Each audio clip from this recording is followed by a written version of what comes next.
dañu ñuul dañu nice dañu góor dañu set dañu ñuul dañu nice dañu góor dañu set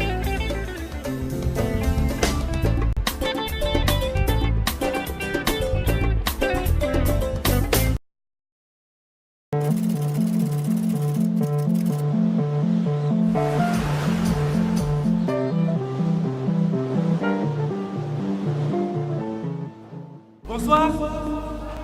Salam alaikum. Kasumai, bienvenue au Centre culturel régional de Ziguinchor. Le Colo, c'est un festival qui verra la participation de 28 pays. Il consiste à valoriser la tradition africaine dans sa forme la plus pure, afin d'aider la jeunesse africaine, le peuple africain en général, à prendre conscience de sa beauté, de sa valeur et de sa richesse. Aujourd'hui, je suis avec ma co-présentatrice, Mademoiselle Keina Diouf. Séréer Jolaay kamay buur dégguma dara Séréer Jolaay kamay buur ana tukulóor yi fii amul tukulóor keesi bu su tukulóor la. D'accord, man nag damay accepter tey rek ngeen nekk sama buur métti na trop mais damay accepter parce que on m'a tellement gâté par madame maman Evelyne donc foofu laay jaaree nuyu leen dalal leen jàmm di nuyu le monde entier di nuyu ñi nga xam ne mooy le Sénégal di nuyu aussi waa Casamance je suis fière de venir chez vous kontaan naa te dootuma ñibbeeti fii laay dëkk. foofu laay jaaree nag daal di nuyu ki nga xam ne mooy les membres du jury comme monsieur Ambroise Gomis, danseur international. Donc il y a Madame Yam Diédiou, chorégraphe et responsable mooy defal waa Kennedy Sen Majorette. bu ma jógee foofu aussi dinaa nuyu ki nga xam ne mooy le représentant du maire Seydou Sané.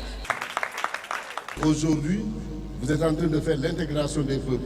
Le Colo, c'est l'intégration.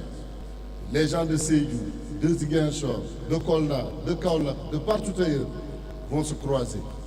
Ils vont se croiser sans le faire, mais ils vont se croiser dans la culture. Que chacun apporte ce qu'il a de spécifique et prend de l'autre ce qu'il a de spécifique.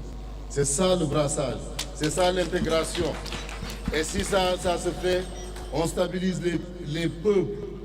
Aujourd'hui, je suis très fier parce que je verrai une troupe de Ziguinchor ou de Sédhiou ou de Kolda, de la Casamance, j'allais dire la zone 2, aller à Dakar, se présenter et présenter la zone. Parce que ce ne serait plus l'équipe de Ziguinchor ou la troupe de Ziguinchor, ce ne serait plus la troupe de Sédhiou, mais ce serait la troupe de la zone. Et nous allons tous accompagner cette troupe pour que cette troupe-là soit vainqueur.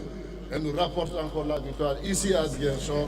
Parce que, monsieur le directeur général, j'en suis sûr aujourd'hui que le jury aura des problèmes pour déterminer le vainqueur, parce que le vainqueur sera la jeunesse de ce pays-là.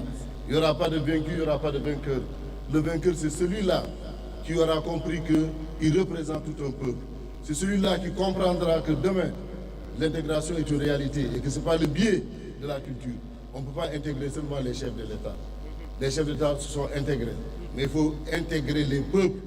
Et aujourd'hui, sans l'intégration des peuples, il n'y aura pas une véritable intégration en Afrique. Ça, c'est un prétexte, le Colo. C'est le prétexte. C'est la voie du développement.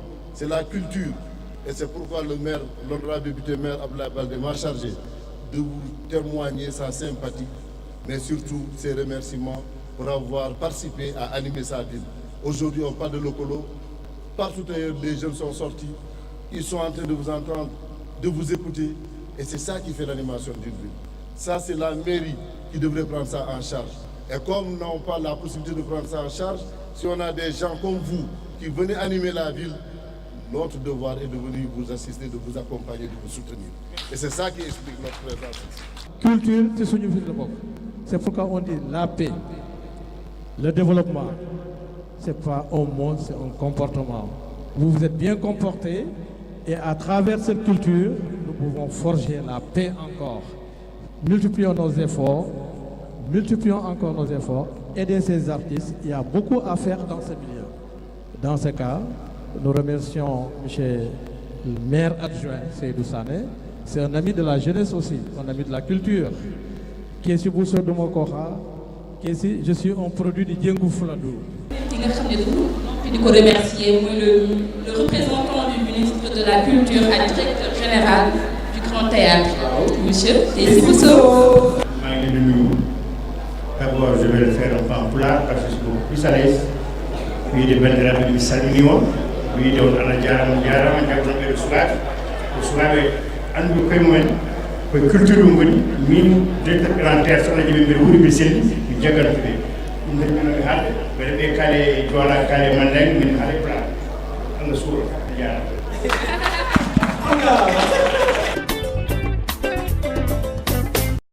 Bonsoir Sénégal. Nous, c'est Maman Africa à Béné. Nous venons de la commune de Kafountine, plus précisément du village d'Abéné. Nous sommes venus ici au festival Lekelo présenter ce qu'on a à présenter comme culture de notre zone. Nous sommes de l'ethnie Diola, mais plus précisément Diola Caron. Et c'est ce qu'on va vous montrer aujourd'hui, la particularité de l'ethnie Caron dans ce festival.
moo est-ce que xam nga ne fii dafa bëri culture.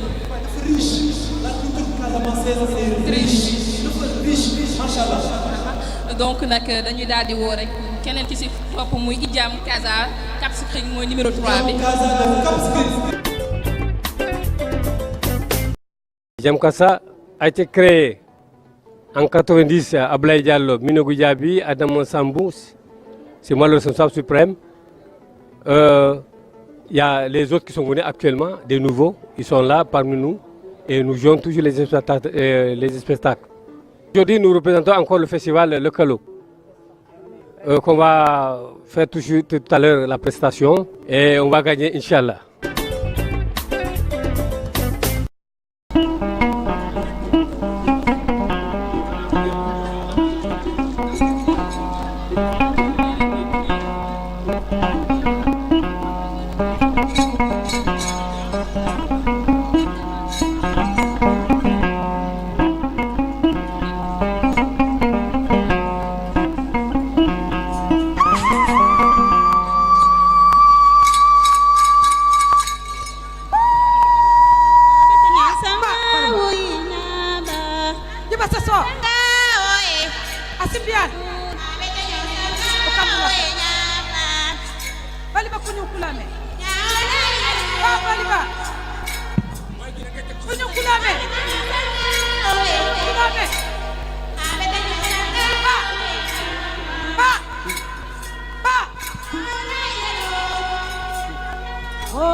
wono bila bunu kumbe bata kunyu mboma takasab nu lawa limite bil e wanul e to lele tele han banyela bunu kuju kakayako wali lawe tane mu olo limate miti bale jilawe ni jili juwan uja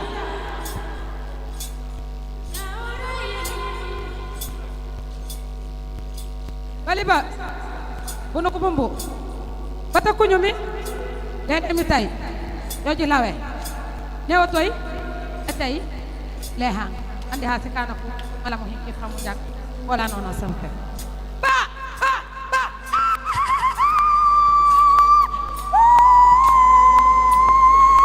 wali ba ujal kujum ibaji to kalendi lawul jas kana ko hinkil evitel boni lal nanon wa hanu fanyi mulu bajo jibbe be ndi jiwen lona nyila jola yo enemu ujal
Go,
macha allah ñu tey moom da ngaa ñibbi fii boobu mais kontaan nañ macha allah. ballet africain de Ziguinchor ñoom dañu jël tur yu rëy ballet africain andi ko ci biir Ziguinchor kon ballet africain de Ziguinchor. Ballet africain de Ziguinchor, c'est un groupe folklorique qui fait des prestations un peu partout, ici à Ziguinchor et à l'extérieur. Et nous sommes très ravis, très contents de participer à ce festival Lokolo, Ballet africain de Ziguinchor. Merci.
C'est Baba Mal du Sénégal.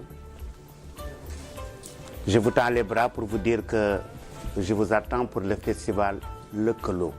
Je vous attends avec plaisir pour le festival, le premier festival Lekolo. Je salue toute la jeunesse africaine et mondiale et je vous attends ici au Sénégal, à Dakar, pour le festival Lekolo.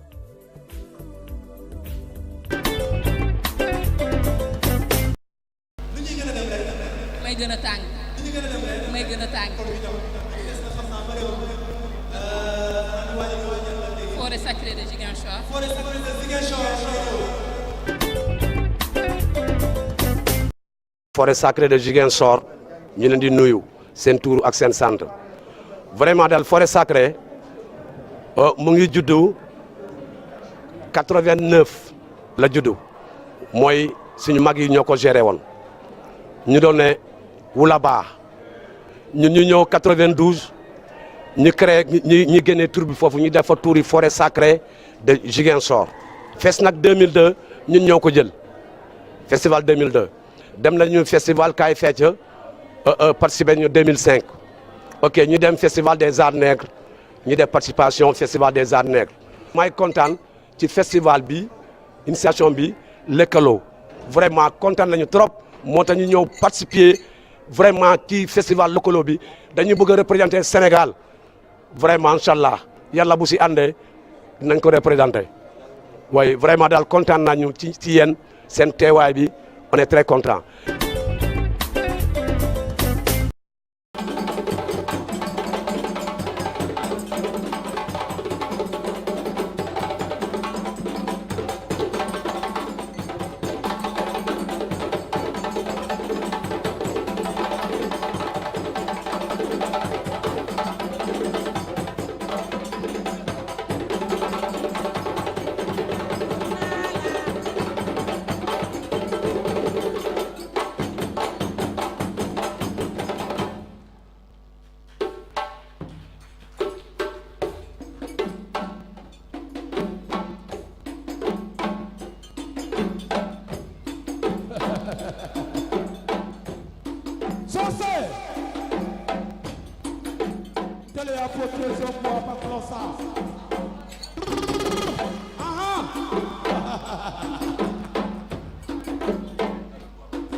Casa Courtra Bignona en place.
c'est Baba Mal du Sénégal.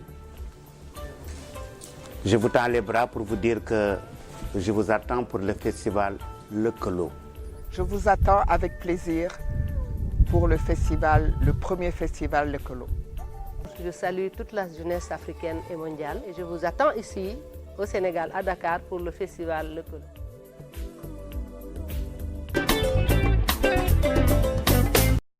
ñu def lu dul woo groupe bi nga xam ne mooy jeexale émission bi donc muy Pobar Wasso de Sédhiou.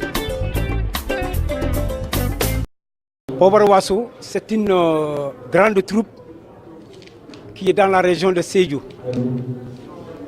C'est un groupe qui a représenté la région de Sédhiou à 5 fois en phase nationale au Festival des Arts et de la Culture. Ce groupe œuvre dans sa capacité culturelle, d'abord le Balante en particulier. Le groupe est né le 18 février 2001 à Diatakunda, dans la région de Sédhiou. Nous venons aujourd'hui participer à ce festival de Kelo. Le Kelo, c'est pour représenter dignement les Balantes au niveau national et même au niveau international.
Sadio. Merci beaucoup, ça a été un très grand plaisir. Et le rendez-vous est donné à Tambacounda pour la 3e zone, regroupant les régions de Tambacounda et de Kédougou. Là aussi, nous allons sélectionner la troupe qui représentera la 3e zone au festival Lekolo International. La grande finale aura lieu le 13 mai au Grand Théâtre. Merci à toute la population casamançaise. Jàmm, jàmm, jàmm. Keyna looy tàggoo. di leen tàggu rek di leen wax ne ça a été magnifique lépp nag ba am moo ko commencé fecc naa fi sax te man mënuma fecc merci beaucoup et à très bientôt inchallah. Merci beaucoup, merci beaucoup. ñun dañu ñuul dañu nice dañu beau dañu set. ñun dañu ñuul dañu nice dañu beau dañu set.